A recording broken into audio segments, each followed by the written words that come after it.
Hello students, स्वागत है आपका आईसीटी वर्चुअल क्लासेस में। मैं हूं कविता, आपकी साइंस टीचर। उम्मीद करती हूं आप सभी अच्छे होंगे और स्वस्थ होंगे। तो क्लास हम यहाँ पे प्रैक्टिकल्स को परफॉर्म कर रहे थे, जिसमें आपका जो प्रैक्टिकल चल रहा था वो है ऑनियन एंड चीक सेल का। यहाँ पे आपने क्या करना था, आपने एक टेम्परेरी स्लाइड बनानी थी जिसमें आपने दो प्रकार के सेल्स को ऑब्जर्व करना था। जिसमें आपने कहा कि आप अनियन पील सेल्स को यहाँ पे क्या करेंगे, ऑब्जर्व करेंगे, और चीक सेल को ऑब्जर्व करेंगे। यानी कि आपको करना क्या है, आपको एनिमल सेल लेनी है और प्लांट सेल लेनी है। दोनों सेल्स को ऑब्जर्व करना है, देखना है कि दोनों में क्या डिफरेंसेस हैं और क्या यहाँ पे सिमिलैरिटीज हैं। अभी तक हमने क्या किया है, यहाँ पे जो भी आपके पास थ्योरी आई है, थ्योरी पोर्शन को हमने क्या किया, डिस्कस यहाँ पे किया है। ठीक है, और लास्ट में आपने देखा था कुछ फीचर्स थे आपके पास एनिमल सेल्स के और प्लांट सेल्स के। तो इन्हीं बेसिस पे आपने क्या किया था, यहाँ पे दोनों में देखा था क्या डिफरेंस आता है। एक बार रिवाइज कर लेंगे, अभी तक आपने सेल के बारे में क्या समझा है। उसके बाद आप सिमुलेटर, एनिमेशन और वीडियो के माध्यम से जानेंगे कि दोनों प्रकार के सेल्स को कैसे आप प्रिपेयर करेंगे और कैसे ऑब्जर्व करेंगे। तो आइए स्टार्ट करते हैं। चलिए, तो हम क्या बात कर रहे थे, आपको अपना ऑब्जेक्टिव पता है, ठीक है। और हमारा ऑब्जेक्ट क्या है, आपने कहा our aim is to prepare same temporary mount of onion peel and human cheek cells and to record the observation. आपको क्या करना है, ऑब्जर्व करना है कि दोनों जो सेल्स आपके पास हैं उनमें क्या क्या आपको दिखाई दिए हैं। ठीक है, थ्योरी में आपने क्या पढ़ा, आपने सबसे पहले अनियन सेल के बारे में बात की। अनियन सेल यानी कि आप बात कर रहे हैं प्लांट सेल के बारे में। ठीक है, आपने कहा N onion is a multi cellular consisting of many cells plant organism. Onion क्या है, प्लांट से आपको मिला है। ठीक है, तो अनियन सेल्स क्या हुई, प्लांट सेल्स आपके पास हुई। नेक्स्ट आपने कहा as in all plant cells the cells of onion peel consist of a cell wall. जैसे कि आपको पता है कि जो आपके पास एनिमल सेल्स आती हैं वो किससे बनी होती हैं, सेल वॉल से बनी हुई होती हैं। ठीक है, सेल वॉल क्या होती है, इनकी सेल वॉल प्रेजेंट होती हैं। अगर आप बात करेंगे यहाँ पे चीक सेल की यानी कि एनिमल सेल की बात करेंगे, आपने कहा प्लांट सेल किससे बनी, प्लांट सेल में क्या पाई जाती है, सेल वॉल पाई जाती है। और जो यहाँ पे आपके पास एनिमल सेल है, एनिमल सेल में सेल वॉल नहीं पाई जाती। ठीक है, कुछ ऐसे ही आपने डिफरेंसेस यहाँ पे देखे थे। नेक्स्ट आपने बात की थी ह्यूमन चीक सेल के बारे में, जिसमें आपने कहा था ये क्या है, एक अनियन, ये क्या है, एक एनिमल सेल है। ठीक है, एनिमल सेल है तो इसमें कोई किसी भी प्रकार की सेल वॉल नहीं पाई जाती है। नेक्स्ट आपने बात की थी यहाँ पे सेल ऑर्गेनेलीज की। आपकी सेल के अंदर आपने कहा एक सेल है सिंगल सेल, और उसी सिंगल सेल से क्या होता है, पूरे ऑर्गेनिज्म का फॉर्मेशन होता है। क्या बात की थी आपने कहा था जब गैमीट का फ्यूजन होता है तो आपके पास जाइगोट बनेगा।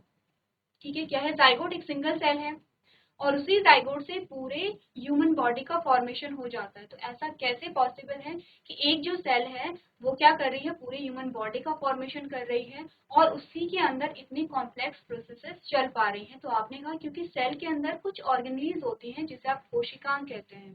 ठीक है, सेल के अंदर आपको कुछ कोशिकांग देखने को मिलेंगे, सेल ऑर्गेनेलीज देखने को मिलेंगी, जो कि हर एक प्रोसेस को पूरी करने में सेल की मदद करती है। ठीक है, तो कौन कौन से पार्ट्स आपने सेल के देखे थे, आपने कहा था सेल वॉल। सेल वॉल क्या है, प्रोटेक्टिव लेयर है, प्रोटेक्टिव कवरिंग है। अगर आप बात करेंगे प्लांट सेल के बारे में, जब आप प्लांट सेल के बारे में बात करेंगे आप सेल वॉल के बारे में पढ़ेंगे। और हमने प्रीवियस लेक्चर में डिस्कस किया था जो सेल वॉल है, आपने 5 किंगडम पढ़े हैं, तो पांचों किंगडम में से जो सेल वॉल है वो चारों किंगडम में होती है। सिर्फ एक ऐसा किंगडम है जिसमें सेल वॉल नहीं पाई जा रही है, और वो है ह्यूमन। ठीक है, किंगडम एनिमेलिया जब आपने पढ़ा है, किंगडम एनिमेलिया में आपने कहा कि इसमें सेल वॉल नहीं पाई जाती है। बाकी जो अदर आपके पास 4 किंगडम आते हैं उनमें सेल वॉल पाई जा रही है, और क्या है, प्रोटेक्टिव कवरिंग है। नेक्स्ट आपने बोला सेल मेम्ब्रेन, जिसमें आपने कहा कि अगर एनिमल सेल की बात करें तो सबसे आउटर मोस्ट लेयर कौन सी होगी, आपने कहा सेल मेम्ब्रेन होगी। प्लांट की बात जब हम कर रहे थे, या आप बात कर रहे थे मोनेरा की, या बात कर रहे थे प्रोटिस्टा या फंजाई की, आपने कहा था आउटर मोस्ट कवरिंग किसे आप कहेंगे, सेल वॉल को कहेंगे। जब हम बात करेंगे एनिमल सेल की यानी किंगडम एनिमेलिया की, हमने कहा किंगडम एनिमेलिया में सबसे आफ्टर मोस्ट जो कवरिंग है वो सेल मेम्ब्रेन है। अब एक बात और नोट कर लीजिए, जो यहाँ पे आपको सेल वॉल दिखाई दे रही है तो सेल वॉल के अंदर आपको सेल मेम्ब्रेन भी मिलेगी। ठीक है, दोनों मिलेंगे, सेल वॉल होगी, सेल मेम्ब्रेन होगी। तो एनिमल सेल में हमने क्या कहा, सेल वॉल नहीं है, सिर्फ और सिर्फ सेल मेम्ब्रेन आपको यहाँ पे पाई जा रही है। नेक्स्ट आपने कहा कि आपके पास आता है साइटोप्लाज्म। ठीक है, साइटोप्लाज्म एक लिक्विड, एक तरल पदार्थ है, और इसी तरल पदार्थ में आपको मिलते हैं बहुत सारे सेल ऑर्गेनेलीज मिलती हैं। ठीक है, सेंटर में आपको न्यूक्लियस मिलता है यहाँ पे, जिसमें आपका जेनेटिक मटेरियल प्रेजेंट होता है। ठीक है, डीएनए और आरएनए। तो जेनेटिक मटेरियल की जब भी बात आती है, हमने कहा कि जनरली सभी में डीएनए होता है एज अ जेनेटिक मटेरियल। कुछ ऐसे माइक्रोब होते हैं जिनमें क्या होता है, आरएनए जेनेटिक मटेरियल हो सकता है। नेक्स्ट हमने बात की यहाँ पे वैक्यूल की। आपने कहा वैक्यूल दोनों में पाए जाते हैं, प्लांट सेल और एनिमल सेल में पाए जाते हैं। डिफरेंस इतना है कि प्लांट सेल में बहुत बड़े वैक्यूल होते हैं और सिंगल होते हैं, एनिमल सेल में छोटे छोटे वैक्यूल होते हैं, एक से ज्यादा हो सकते हैं। ये आपके पास कुछ फीचर्स आए थे जो हमने डिस्कस किए थे। आपने कहा कि अगर एनिमल सेल और प्लांट सेल का कंपेयर करें तो क्या क्या चीजें आपको देखने को मिलेंगी। शेप अगर आपने देखा तो हमने कहा एनिमल सेल राउंड होता है, इरेगुलर शेप हो सकता है, प्लांट सेल रेक्टेंगुलर होता है, फिक्स्ड शेप यहाँ पे आपको देखने को मिल रहा है। सेल वॉल आपने कहा एनिमल सेल में एब्सेंट है और प्लांट सेल में प्रेजेंट है।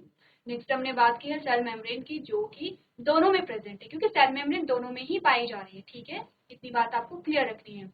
न्यूक्लियस दोनों में प्रेजेंट होगा क्योंकि जेनेटिक मटेरियल दोनों में ही प्रेजेंट है।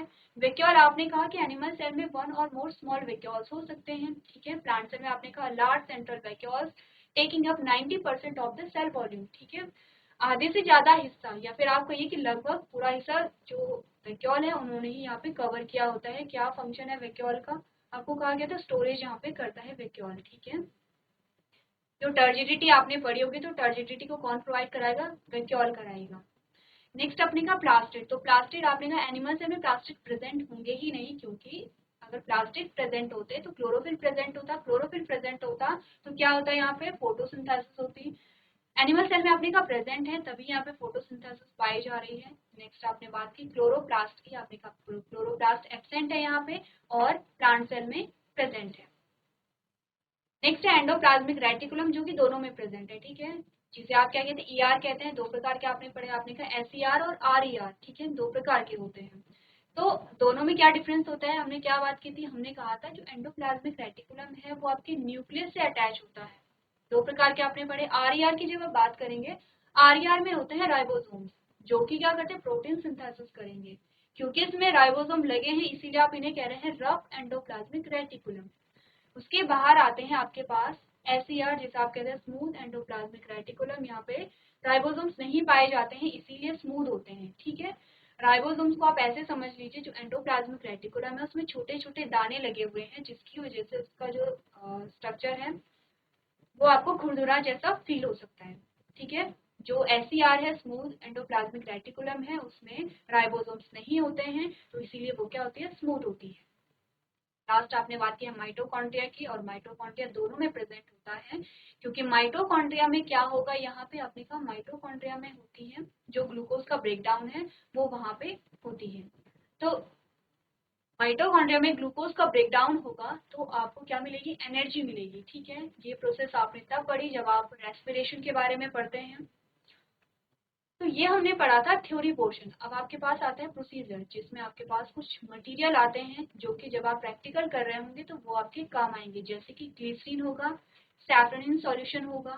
ठीक है, ड्रॉपर है, फॉरसेप्स है, डिस्टिल वाटर है, नीडल एंड ब्रश है, कवर स्लिप है, कंपाउंड माइक्रोस्कोप है, प्लॉटिंग पेपर है, अनियन है, ग्लास स्लाइड है और वॉच ग्लासेस है। ये आपको मटेरियल चाहिए होगा जब आप क्या करेंगे, अनियन पील को आप क्या करेंगे, अपनी स्लाइड बनाएंगे।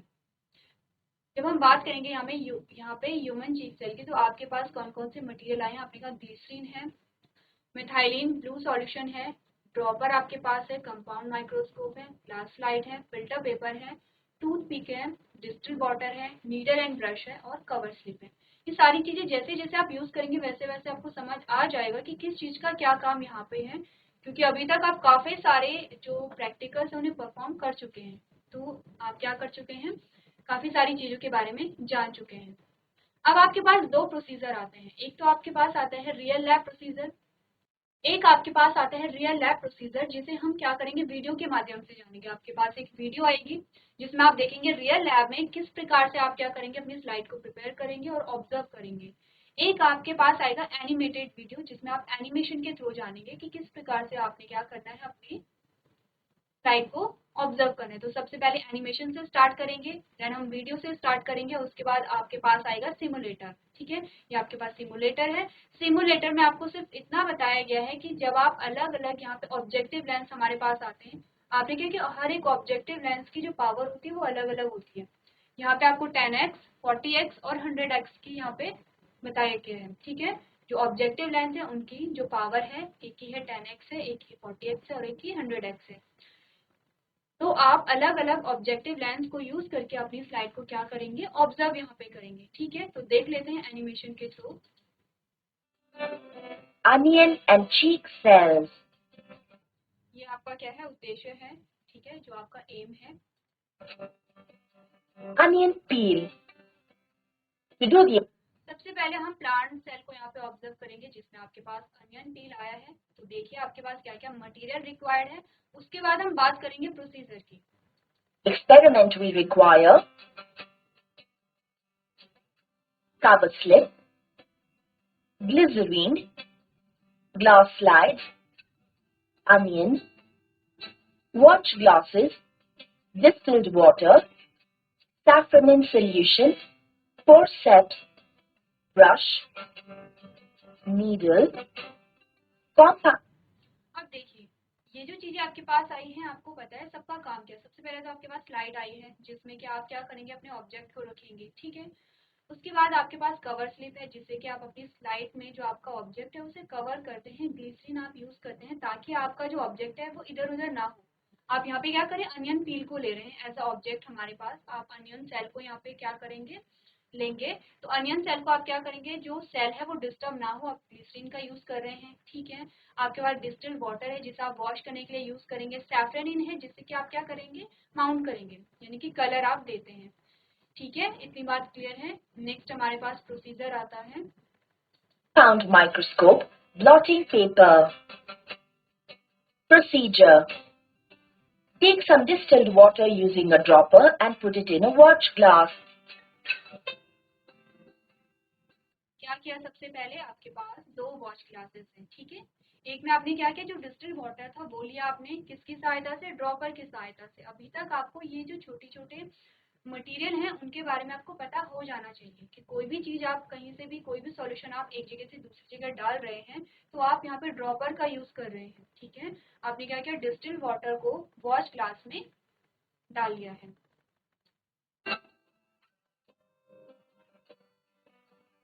Take half a piece of onion from the watch glass and remove a leaf from the onion piece. चलिए, अब आपने क्या किया, आपने जो अनियन है, आपके पास प्याज है, आपने उसे काटा और आपने उसका एक स्लाइस ले लिया, जैसे कि आपको यहाँ पे दिखाई गया। ठीक है, जब आप काटते हैं तो इस प्रकार से आपको अलग अलग पीसेस दिखाई देते हैं। तो आपने ये वाला एक सिंगल आपने लेना है, सिंगल पीस आपने यहाँ पे लेना है। Remove a piece of transparent onion peel with the forceps. Put the epidermis into. चलिए, अभी आपने क्या देखा कि आपने अनियन पील को कैसे निकाला, इस प्रकार से। ठीक है, कैसा आपको दिखता है, ट्रांसपेरेंट आपको जो पार्ट दिखता है वही क्या है, अनियन पील है। जैसे कि आपने अभी क्या देखा कि With the forceps. ये जो आपको ट्रांसपेरेंट सा दिख रहा है यही क्या है, अनियन पील है। ठीक है, आपको ऐसा नहीं है कि आपको जो अनियन है उसे काट के आपको वहां पे रख देना है। आपको ये जो बहुत बारीक सा ट्रांसपेरेंट है इसे आपको रिमूव करना है। Put the epidermis into the watch glass containing water. अब आप क्या करेंगे, जो वॉच ग्लास है वहां पे आप क्या करेंगे, इसे रख देंगे। तो बेसिकली क्या है, आपको कहा गया एपिडर्मिस है। ठीक है, पढ़ा है आपने एपिडर्मिस। आपने कहा कि जो आउटर मोस्ट जो आपके पास जो कवरिंग आती है उसे आप एपिडर्मिस कहते हैं किसी भी चीज की। ठीक है, जैसे कि आपने लीफ के बारे में पढ़ा तो आपने कहा कि लीफ में भी क्या आता है, upper epidermis and lower epidermis यहाँ पे आता है। Take some saffron in solution using a dropper. Put a few drops of saffron in solution into another watch glass. अब आपने क्या किया, दूसरे वॉच ग्लास में आपने सैफ्रनिन को ले लिया है। ठीक है, Using a brush, transfer the peel into a watch glass containing saffron in solution.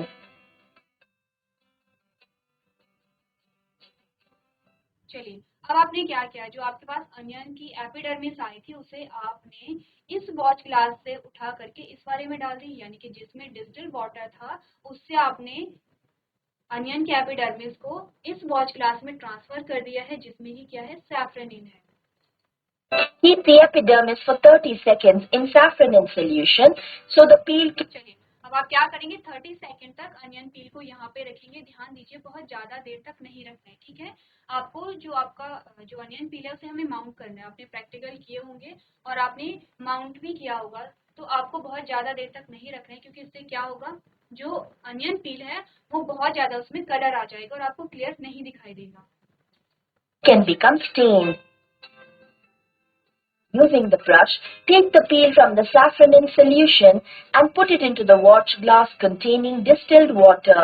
अब ध्यान दीजिए, आप फिर से क्या कर रहे हैं, वॉश कर रहे हैं अनियन पील को। क्यों वॉश कर रहे हैं, ताकि जो एक्स्ट्रा यहाँ पे सैफ्रनिन अगर आ गया होगा, जो एक्स्ट्रा कलर यहाँ पे आ गया होगा वो हट जाए, ठीक है। सबसे पहली बात तो आपको ये पता होना चाहिए क्यों आप माउंट कर रहे हैं, क्यों आप कलर कर रहे हैं, ताकि आपको जो अलग अलग पार्ट्स हैं वो आपको दिख जाए, वो कलरफुल वे में जब आएगा तो आपको दिख जाएगा, ठीक है। बहुत ज्यादा कलर ना आए, क्योंकि तभी आपको नहीं दिख पाएगा, इसीलिए आप क्या करते हैं, वॉश करते हैं एक बार में। एक बार वॉश करेंगे पूरा सैफ्रनिन नहीं निकलेगा, बल्कि जो एक्स्ट्रा सैफ्रनिन है सिर्फ वो यहाँ पे निकलेगा। Using a dropper, take some glycerine and put 2 to 3 drops of glycerine in the middle of a dry glass. चलिए अब आपने क्या किया, आपने स्लाइड को लिया है, ठीक है। स्लाइड को लेने से पहले आपको क्या क्या इंस्ट्रक्शन दिए जाते हैं, स्लाइड को आप ऑयली हाथ जो ऑयली आपके हाथ होते हैं अगर हैं तो नहीं पकड़ेंगे, ठीक है। और स्लाइड को आप साफ कर लेंगे, जो स्लाइड होती है वो आपकी ड्राई होनी चाहिए, ठीक है। तो आपने क्या किया, स्लाइड में आपने ग्लिसरीन को डाल दिया है। Slide. Using the brush, transfer the peel to the slide containing glycerine. Take a cover slip and place it gently on the peel with the help of a needle. अब आपने क्या किया, आपने सबसे पहले स्लाइड ली, ठीक है। स्लाइड में आपने क्या किया, ग्लिसरीन को डाला। ग्लिसरीन के बाद आपने जो अनियन पील थी उसे उस स्लाइड में रख दिया है। अब आप कवर स्लिप से क्या करेंगे, इसे कवर कर देंगे, ताकि आपका जो ऑब्जेक्ट है वो क्या रहे, स्टेबल रहे, ठीक है। ध्यान दीजिए, जब आप क्या करते हैं, कवर स्लिप रखते हैं तो आप जो यहाँ पे बबल्स नहीं बनने चाहिए, तो इसलिए आप क्या करेंगे, नीडल की हेल्प लेंगे और एक साइड से पहले आपने क्या करना है, कवर स्लिप को रखना है और धीरे धीरे करके उसे नीचे की ओर लेके आना है। एकदम से अगर आप ऊपर से रखेंगे तो बबल्स वहाँ पे बन जाते हैं। उसके बाद जब आप माइक्रोस्कोप में स्टडी करते हैं तो आपको बबल्स ही वहाँ पे ज्यादा दिखाई देते हैं, ठीक है। तो इस बात का आप लोग ध्यान रखेंगे। Remove the extra glycerine using a blotting paper.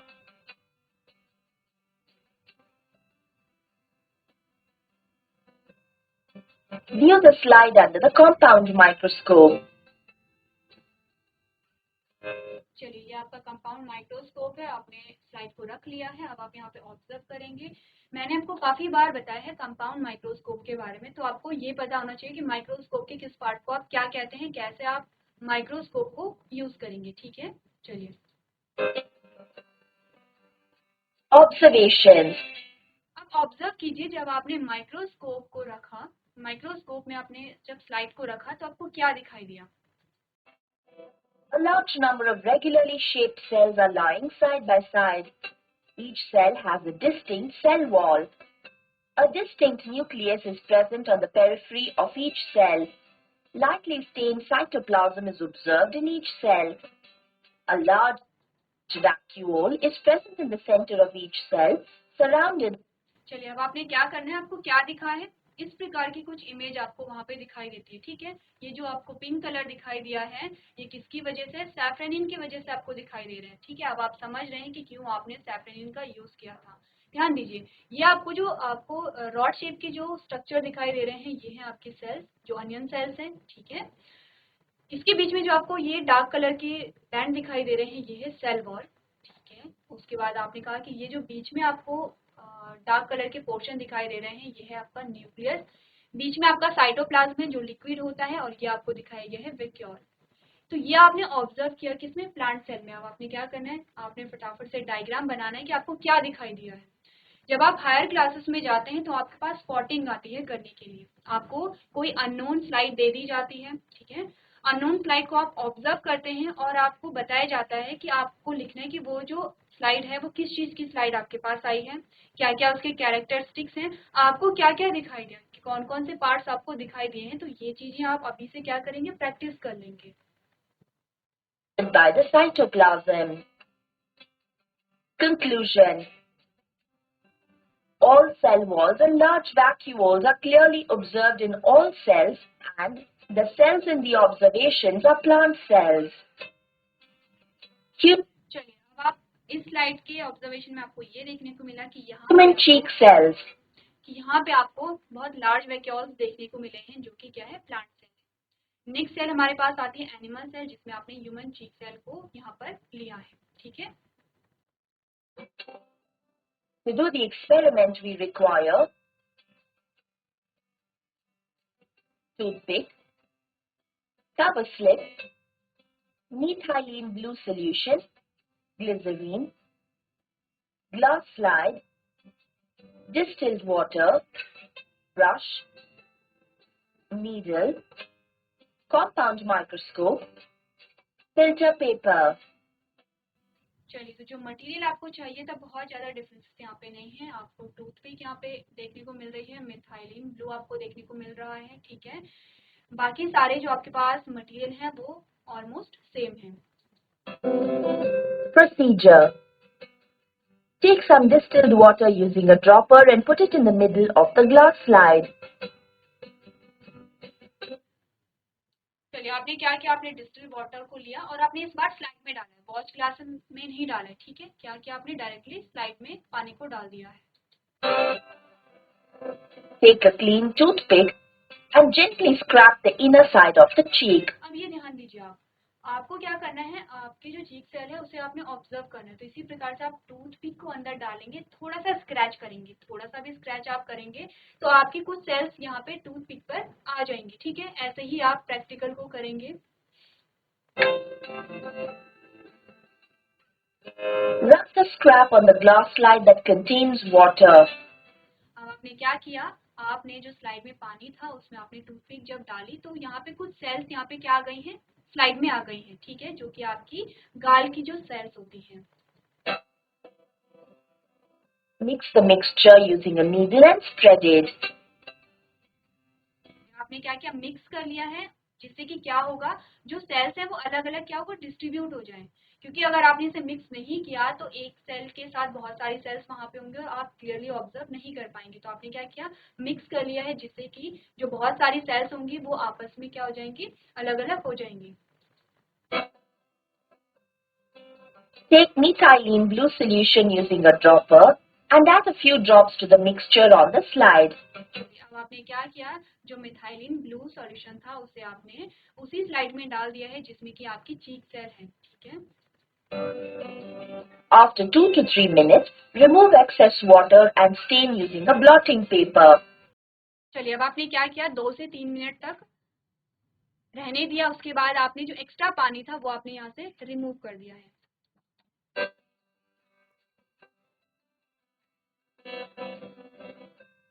Take glycerine using a dropper and add a few drops of glycerine to the test mixture.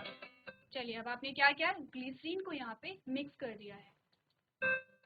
Take a clean cover slip and lower it carefully on the mixture by using a needle. चलिए अब आपने क्या किया, cover slip से इसे cover कर लिया है। तो इतना ज़्यादा आपको, जितना ज़्यादा आपको यहाँ पे स्लाइड में पानी दिख रहा है उतना ज़्यादा पानी नहीं रखेंगे। ठीक है, बहुत कम अमाउंट में रखेंगे। Using a brush and needle, press the cover slip gently to spread the epithelial cells.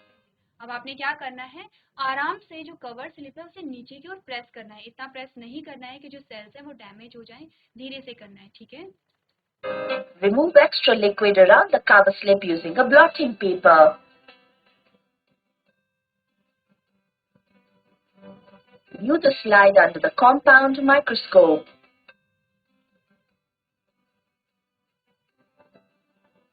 Observations. A large number of flat and irregular shaped cells are observed. The cells do not have a cell wall. However, each cell has a thin cell membrane. A deeply stained nucleus is observed in the center of each cell. No prominent vacuole is observed in the cells. ये आपके पास आया है observation, जब आपने क्या किया, animal cell को यहाँ पे क्या किया, स्टडी किया, ठीक है। आपको ये सेल्स अलग अलग दिखाई दे रही हैं, कोई रेगुलर शेप यहाँ पे नहीं दिखाई दे रहा, ठीक है। इसके अलावा आपने क्या देखा, सेल मेम्ब्रेन नहीं दिखा, यहाँ पे सेल वॉल नहीं दिखाई दी, बल्कि सेल मेम्ब्रेन आपको दिखाई दी है। सेंटर में आपको क्या दिखाई दे रहे हैं, न्यूक्लियस दिखाई दे रहे हैं, और वैक्यूल्स या तो प्रेजेंट हैं तो बहुत छोटे हैं, और प्रेजेंट नहीं भी हो सकते हैं, ठीक है। दोनों सेल्स को आपने देख लिया है, और दोनों को आप क्या करेंगे, कंपेयर करेंगे। Conclusion. As the cells observed do not have a cell wall or a prominent vacuole, the cells of the specimen on the slide are animal cells. अब आपने क्या सीखा इस प्रैक्टिकल से, आपने कहा कि अगर आपको कोई अननोन स्लाइड दे दी जाए, उसमें आप क्या देखेंगे, सबसे पहले अगर आपको सेल वॉल दिखाई दे रही है, अगर आपको बहुत बड़े बड़े वैक्यूल दिखाई दे रहे हैं, इसका मतलब वो प्लांट सेल है। अगर आपको किसी स्लाइड में सेल वॉल नहीं दिखाई दे रही है, आपको वैक्यूल वहां पे या तो नहीं दिखाई दे रहे हैं, या तो बहुत छोटे छोटे हैं, या फिर आपने क्या देखा, जो न्यूक्लियस है वो सेंटर में है, तो इसका मतलब वो क्या है, यहाँ पे एनिमल सेल है। तो इसी के बेसिस पे आप क्या करेंगे, अपनी जो स्लाइड है उसे ऑब्जर्व करेंगे। चलिए, सो क्लास आपने यहाँ पे आज देखा एनिमेशन के थ्रू किस प्रकार से प्लांट और एनिमल सेल को आप ऑब्जर्व करेंगे। नेक्स्ट जो हमारा प्रैक्टिकल होगा उसमें हम यहाँ पर जानेंगे वीडियो के माध्यम से और सिमुलेटर के माध्यम से कि कैसे आप अपने सेल्स को यहाँ पे ऑब्जर्व करेंगे। तो आज के सेशन में हम इतना ही करेंगे। अभी तक क्लास में बने रहने के लिए आपका धन्यवाद।